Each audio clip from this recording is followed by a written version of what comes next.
Hello, 107 students. This is your instructor, Mrs. Soto. So let's go ahead and start with 2.1. So welcome to the wonderful world of basic set concepts.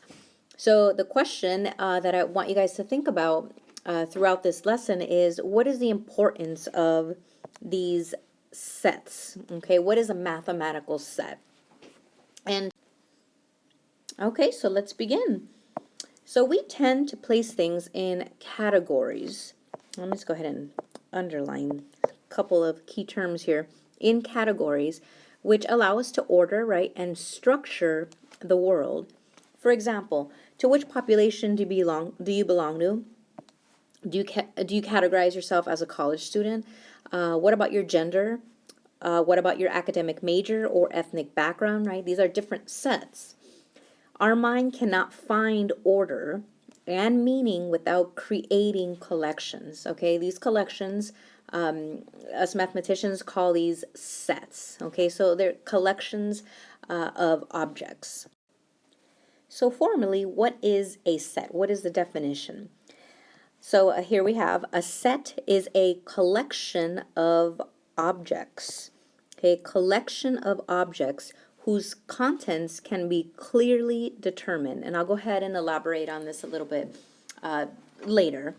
So the object in a set are called elements and members. Okay, so we have set, elements, and members. And there's three ways of representing sets, right? There's a word description, which we've seen. We're going to see it here as well. There's a roster method, and then there's a set builder notation. So you're going to be using these three methods to represent different types of sets. So let's look at a concrete example. The collection of students registered for Math 107, right? Section 20, right? My specific class is a set, right? Because if we look at the definition, it's a collection of objects, okay? So I'm gonna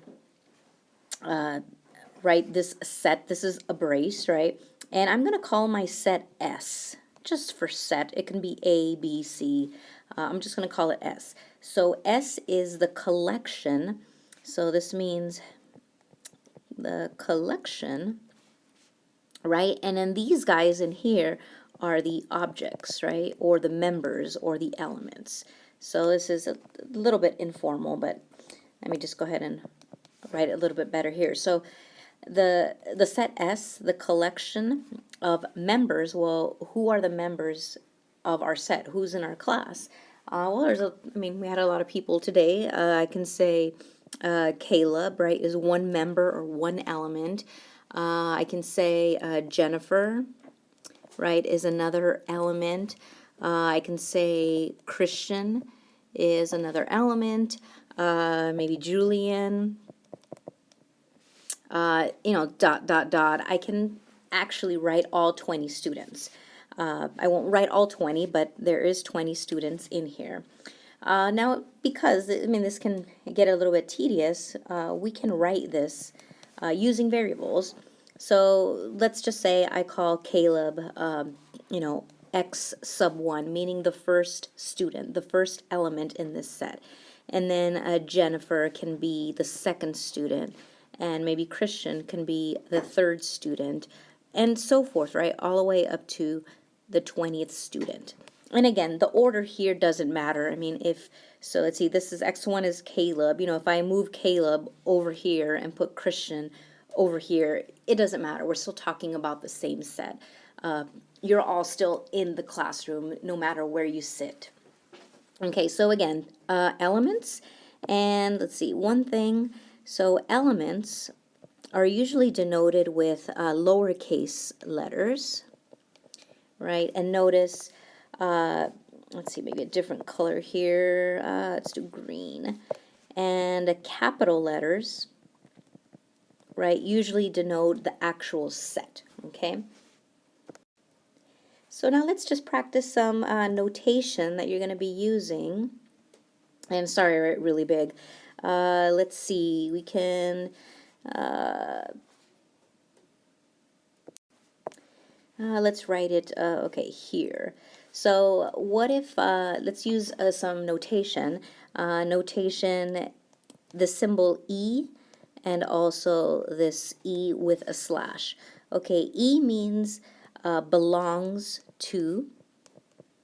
Okay, when I write that E, or if you want to say, or is an element of. Okay, and then the E with the slash is it's not an element, or it's not, it doesn't belong to the set, a member or or some object. Okay, so let's see some examples. So let's say I write, let's see, X3 was Christian, so I can say X3 Christian belongs to the set S, right? Christian is a member in this class. I can say, X sub 20, whoever the 20th student is.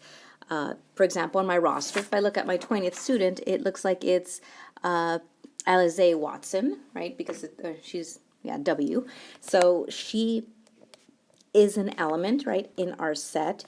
If I say, let's see, X, I don't know, sub 25, and let's say this is somebody named Tom. Okay, there are no Toms on my roster. So I can say X25 is not, right, does not belong to this class, right? Tom might be in 107, not in my section, right? My section is 20, but he could be in another 107. So again, just notation. And let's see, one thing else I wanted to say. I'm going to talk about this in the next video just because I want to do bite-sized pieces here. So this is the first clip.